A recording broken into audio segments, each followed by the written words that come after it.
I saved for years to buy my first car, then my mom gave it to my brother as a gift. Hard work had always been my reality. While other kids my age spent their weekends sleeping in, hanging out at the mall, or wasting money on things they wouldn't remember in a month, I was clocking in for extra shifts. The scent of burnt coffee and stale fries became my normal, my clothes constantly carrying the lingering smell of grease even after washing.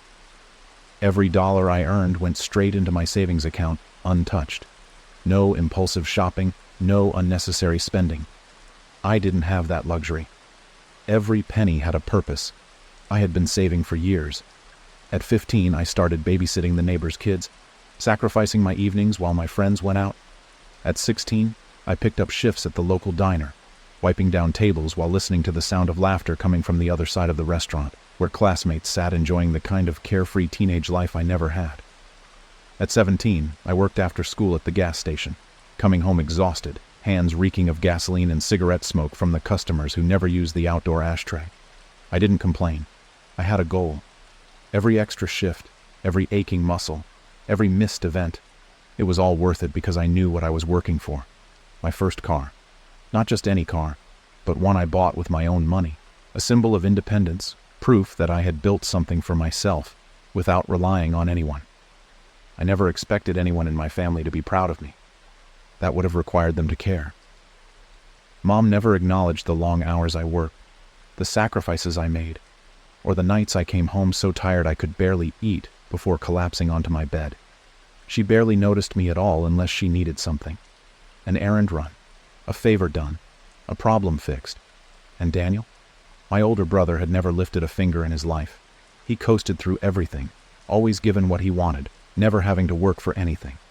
Still, despite everything, I never thought they'd take this from me. The day I finally bought my car should have been one of the happiest moments of my life. I had counted down the days until I had enough saved. Every shift, every tip, every paycheck had been building toward this exact moment. The car wasn't brand new, but it was mine. A dark blue sedan, used but in good condition, something I could afford without a loan weighing me down. It was freedom. I signed the paperwork, handed over the money, and clutched the keys so tightly in my hand that my fingers ached. The entire drive home, my heart pounded with excitement. I imagined the places I could go, the independence I had finally earned. I had worked for this. I had earned this. When I pulled into the driveway, I half expected Mom to be waiting with some kind of acknowledgement, maybe not praise, but at least a nod of recognition that I had accomplished something on my own. Instead, she barely looked up from her phone when I walked inside. "Where were you?" she asked, her tone indifferent. I should have known then. I should have recognized the warning signs, the way she barely reacted when I told her, the way her eyes flickered with something unreadable before she turned away, the way she didn't even ask to see it. But I was too blinded by my own happiness, too naive to believe that she could steal this from me. I woke up the next morning, ready to take my car out for a real drive, somewhere farther than just the ride home from the dealership. I had spent the night planning out routes, debating between going to the city or taking the scenic drive along the coastline. But when I walked outside, the driveway was empty. My car was gone. At first, I thought I was losing my mind. Had I parked it somewhere else? Had it been stolen? Panic clawed at my chest as I scanned the street, searching for any sign of it. My hands shook as I ran back inside, heart pounding. "Mom!" I shouted, my voice sharp with fear. "Where's my car?" She barely looked up from her coffee. "Oh," she said, as if I had asked about the weather. "I gave it to Daniel." The world tilted. "You what?" My voice came out strangled, disbelieving, like I had misheard her. She sighed, like she was the one who had to endure something exhausting. "Daniel needed a car," she said, as if that was reason enough. "And you don't really need one." I couldn't breathe. I couldn't process what she had just said. "I saved for that car. I bought it. It's mine." "And you'll be fine without it," she said, her tone dismissive, like this was nothing more than a minor inconvenience. "Daniel needs it more than you do. He has a real job, a life, responsibilities." "Are you serious?" I cut her off, my voice shaking. "I worked for years to buy that car. You had no right to give it away. "Don't be dramatic," she scoffed. "We're family. We help each other." Family. That word had never felt more meaningless. I wanted to scream. I wanted to break something. I wanted to grab my keys, find Daniel, and take back what was mine. But I already knew how that would go. Daniel would laugh, shrug it off, act like I was overreacting. Mom would defend him. She always did. I would be the selfish one for wanting to take back something that was rightfully mine. I had no power in this house, and I had just lost everything I worked for. That night, I sat in my room, staring at the empty space on my desk where I had planned to put my keys. I could hear Daniel outside, revving the engine of my car, showing it off like it had been handed to him as some prize for existing. Mom was in the kitchen, acting like nothing had happened. My entire body burned with rage, betrayal, and something deeper. Something irreparable. I knew then that something inside me had broken beyond repair. I would never let this happen again. I would never be used, never be taken advantage of, never let them decide what I did and did not deserve. That night, I made a promise to myself. I would get out of this house. I would build a life so far away from them that they would never have the power to take anything from me again. I didn't speak to them for days, not out of pettiness, not because I thought silence would somehow make them realize what they had done. I knew better than that. My mother had no guilt. My brother had no shame. Ignoring them wasn't some desperate attempt to make them care. It was the only thing keeping me from completely losing it. I needed to think. I needed a way out. I still had my job, which meant I wasn't completely trapped. My savings had taken a massive hit, but I wasn't starting from zero. I had enough to keep me afloat if I played it smart. If I picked up more hours, if I cut back on things I didn't need, if I planned my next moves carefully, I could still get another car. But it wasn't just about that anymore. It was about making sure they never had the power to do something like this again. At work, I kept my head down, focusing on every shift like my life depended on it, because, in a way, it did. I picked up extra hours where I could, covering for coworkers who needed time off, taking double shifts, doing anything to make sure my paychecks were as full as possible. The exhaustion didn't bother me. The anger kept me awake. I refused to let them break me, but no matter how much I pushed forward, the reality of my situation never left my mind. Every time I saw someone drive off in their own car, I felt a sting of rage. Every time I had to take the bus home, sitting in the stiff, uncomfortable seat while strangers coughed around me, I thought about how Daniel was out there, driving my car, acting like it had always been his. I tried not to dwell on it. I tried to focus on moving forward, but the universe, it seemed, wasn't ready to let me. The breaking point came on a Thursday. I had just finished a brutal closing shift, the kind that left my muscles aching and my patience worn thin. All I wanted was to get home, take a hot shower, and sleep for a few precious hours before doing it all over again. I was halfway down the block, waiting for my bus, when I saw it, my car. Daniel was behind the wheel, music blasting, a cigarette hanging lazily from his fingers. He wasn't alone.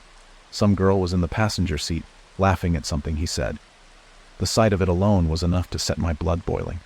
But then, he pulled into a gas station and used a credit card. My credit card. I didn't remember walking across the street. 1 second, I was standing there, frozen in disbelief. The next, I was storming across the lot, fists clenched so tightly my nails dug into my palms. "Daniel!" My voice came out sharp, cutting through the noise of the station. His head snapped up, eyes widening in mild annoyance, but not surprise. He knew. He knew exactly what he had done. "Oh," he said, like I was some old friend he hadn't seen in a while. "What's up? What's up?" The audacity of it almost knocked the breath out of me. "Give me my car keys." I kept my voice even, controlled, but barely. He scoffed. "Relax. Mom said I could use it. Mom doesn't own it. I do. Give me the keys." He rolled his eyes, turning his back on me to finish filling the tank with my money. And that was when I snapped. Without thinking, I reached forward, yanked the keys straight out of the ignition, and backed away before he could react.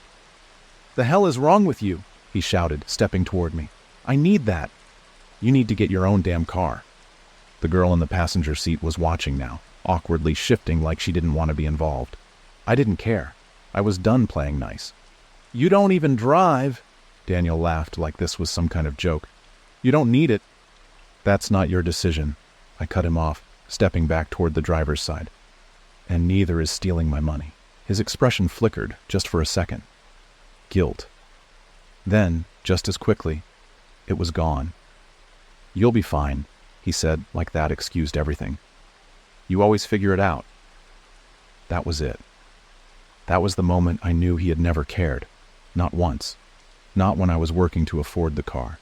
Not when I had to start over after Mom gave it to him. Not even now. I was nothing but a safety net to him, something to fall back on when life got inconvenient. He had never planned to give it back. So I stopped waiting for permission. I opened the driver's side door, slid into the seat, and locked it before he could stop me. "Seriously." He smacked the window with an open palm. "You're being a psycho." I turned the engine over, the familiar hum sending a rush of satisfaction through my veins. "This was never yours." Then I put the car in drive and pulled away. The drive home should have felt like a victory. The rhythmic hum of my own car, back where it belonged, should have been a comfort, a symbol that I was finally taking control of my life. But as I pulled into my apartment complex, something heavy and unshakable settled in my chest. This wasn't over. Not by a long shot. I killed the engine and sat there for a long moment, my hands still gripping the wheel. My fingers were tense, stiff with leftover adrenaline. My brother had looked furious when I drove off, but he hadn't chased after me.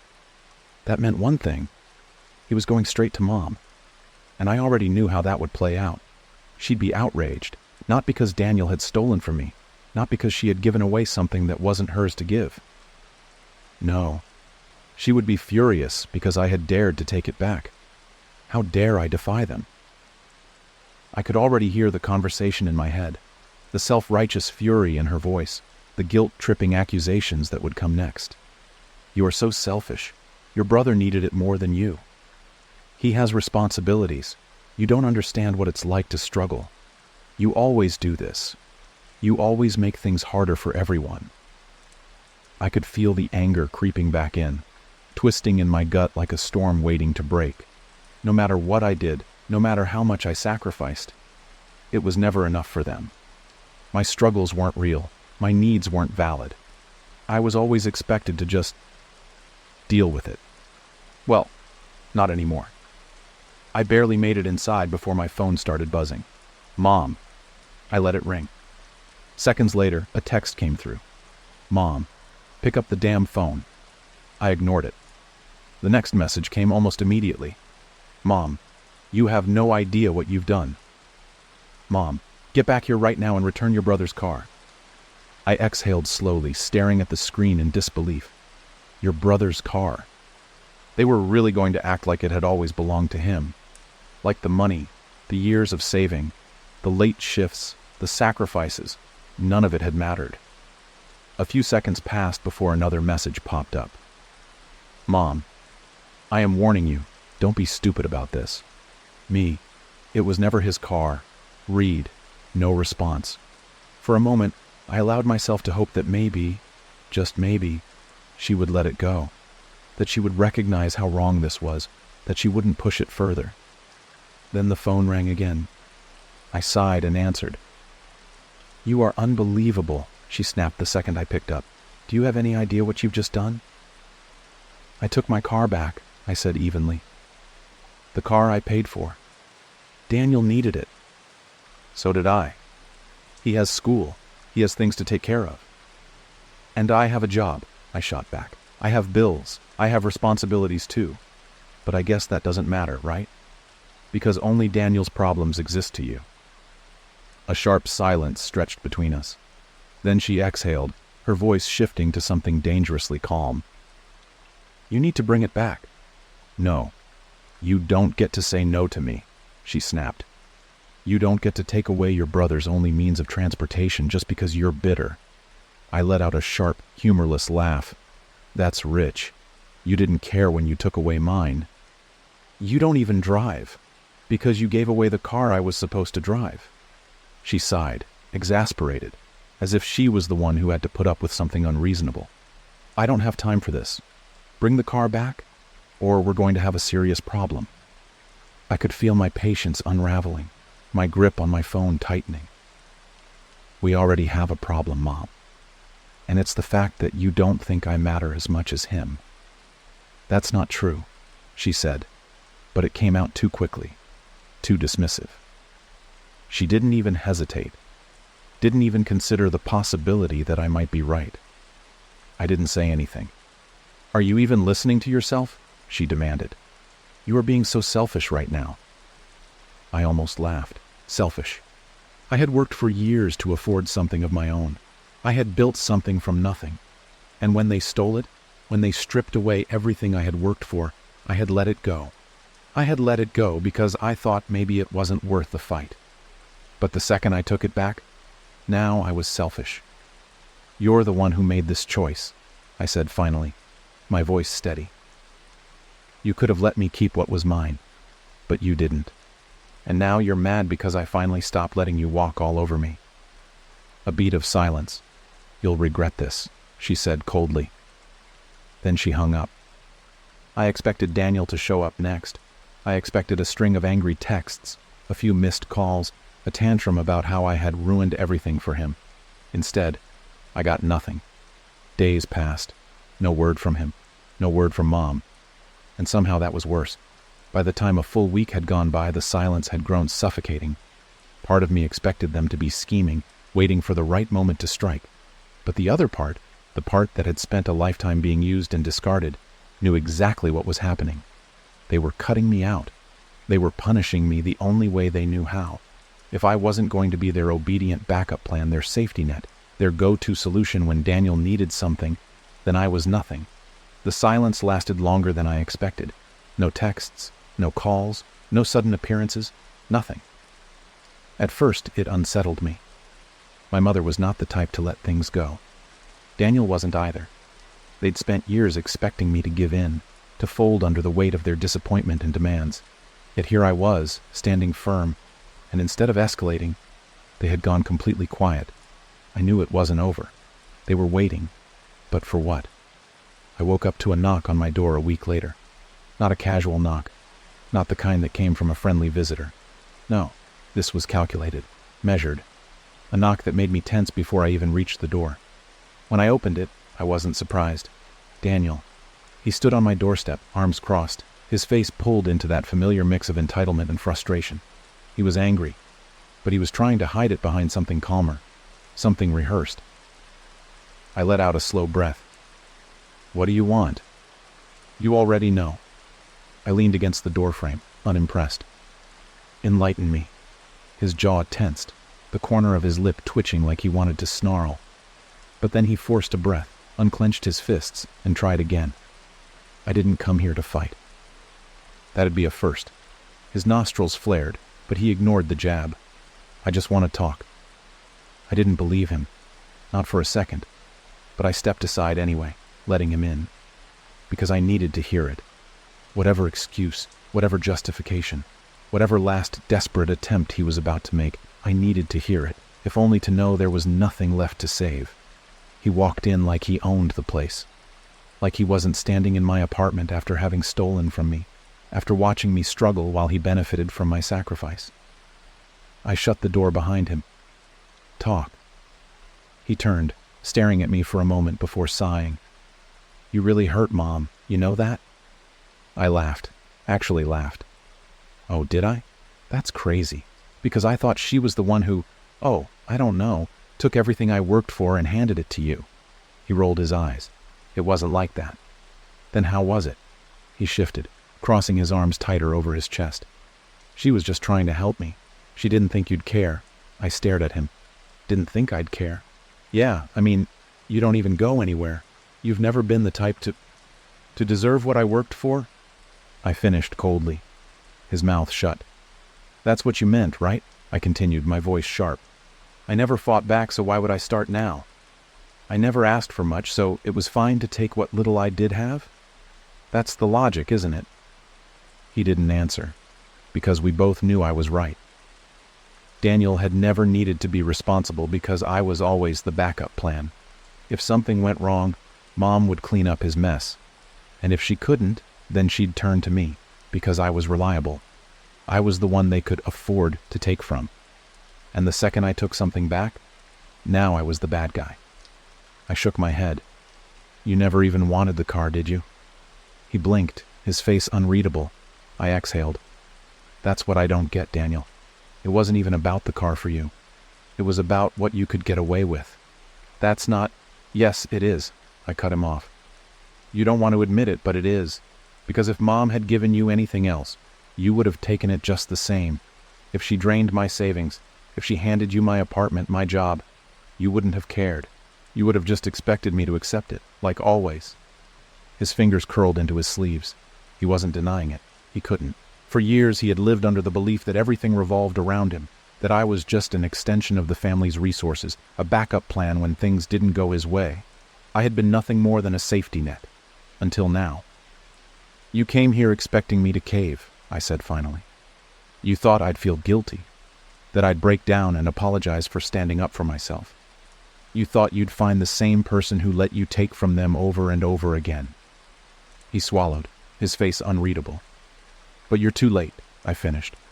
That person doesn't exist anymore. He left without another word, and that was the moment I knew. It was over. The final call from Mom came 2 days later. I expected more screaming, more accusations, more guilt trips. Instead, she was quiet, tired. You really aren't coming back, are you? No. A long silence stretched between us. You're making a mistake.